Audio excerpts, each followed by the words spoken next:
Chapter 5. The room was dark. In the time it took Tessa's eyes to adjust, she had to fight down panic. What could be wrong with Gideon? What's wrong with Mrs. Thrall? Why do I feel like I'm being sacrificed? And then Tessa could see ordinary objects around her. A desk, a chair, a bed. Gideon's form lay sprawled across the bed as if he'd fallen there. Fallen from some great height, maybe, in a way that left him too broken to get back up. Tessa remembered that she'd come in there hoping to help. Um, hello? She said, in a near whisper. Your mother said it was okay for me to come in, and, she let her voice trail off, because it didn't seem that Gideon could hear her. Maybe he was asleep. Maybe he was dead. Why hadn't she figured out a way to answer his call for help sooner? Gideon turned over. You saw my mother, he murmured, the words a little more than breaths. Did you see the blood on her robe? Blood? Tessa thought. No, she said, stuttering in her confusion. Is she hurt?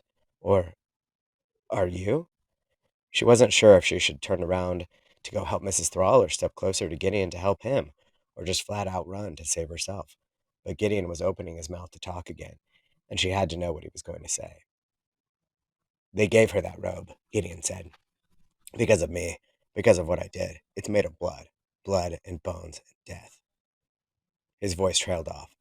He was staring up at the ceiling, the blank, bland, ordinary ceiling, but his face contorted as if he were watching some unspeakable horror.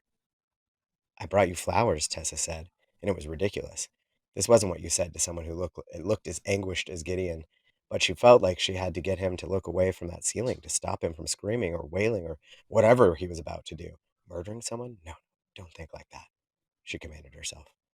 Tessa looked down at the bundled greenery in her arms. The weeds were already wilting. Or actually, they're not exactly flowers, Tessa said, because she couldn't stop herself from talking. Not what most people would call flowers. That was just my excuse to get in. I heard your SOS last night, your Morse code, your... Is there something I can do to help? Now, that did seem to be the right thing to say, but at first it didn't make any difference.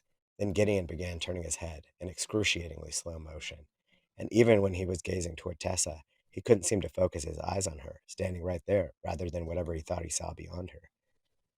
You're the girl from the auditorium, he finally said, blinking.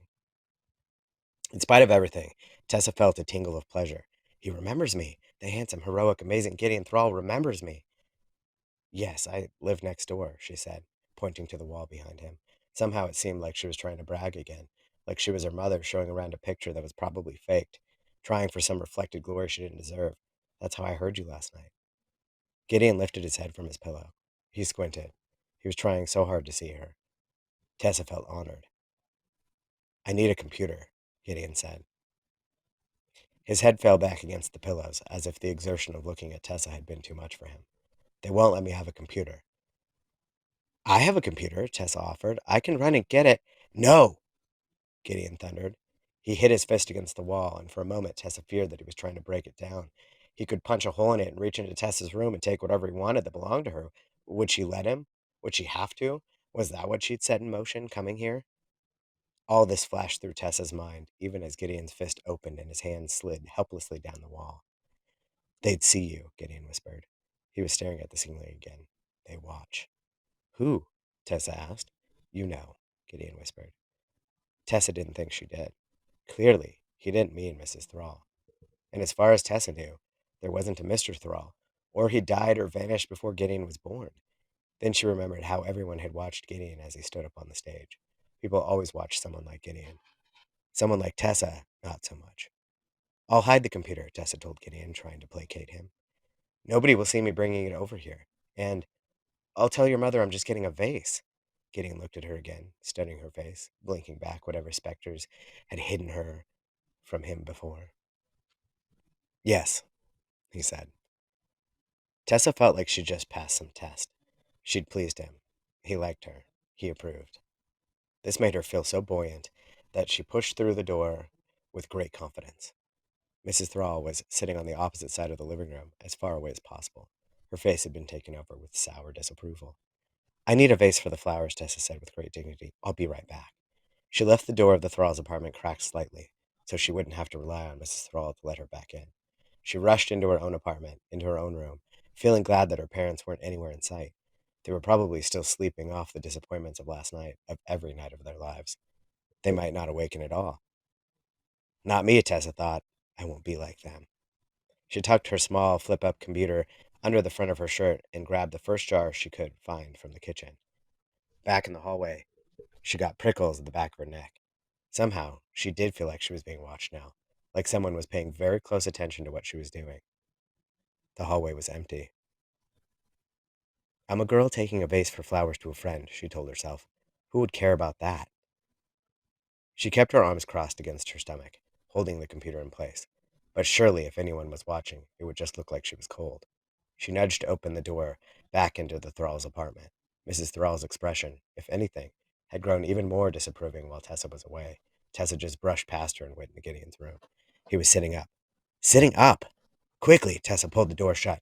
Do you have it? Gideon asked. So that's how his voice sounds with some hope in it, Tessa thought. He seemed like a new person, as radiant as the dim room as he'd looked all those weeks ago on stage, in the spotlight.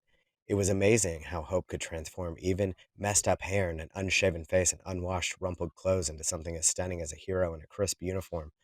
Here, Tessa said, pulling the computer from beneath her shirt. She caught her breath.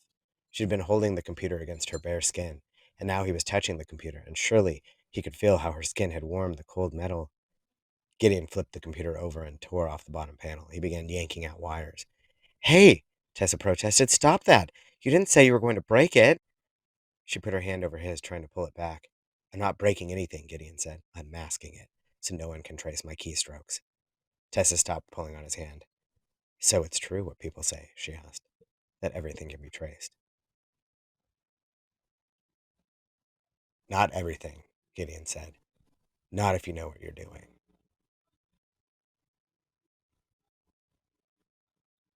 He began putting some of the wires back in, twisting them in different ways. He pulled out a set of tweezers from beneath the mattress and did surgery on some of the circuit cards. Tessa let her hand slip off his and just watched. After a few minutes, he put the bottom of the computer back together and flipped it over and turned it on.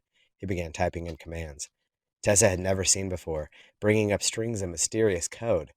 They scrolled across the screen too fast for Tessa to read any of it. But Gideon kept typing, almost endlessly, his coding appearing just as rapidly and indecipherably as the computer's. Did he keep all those incomprehensible strings of letters and numbers in his head? Why? What was he looking for? Tessa thought maybe he'd forgotten she was there. Then suddenly, he stopped. He stared at the screen. You won't want to see this, he said. His voice had gone flat again. It's my computer, Tessa said stubbornly.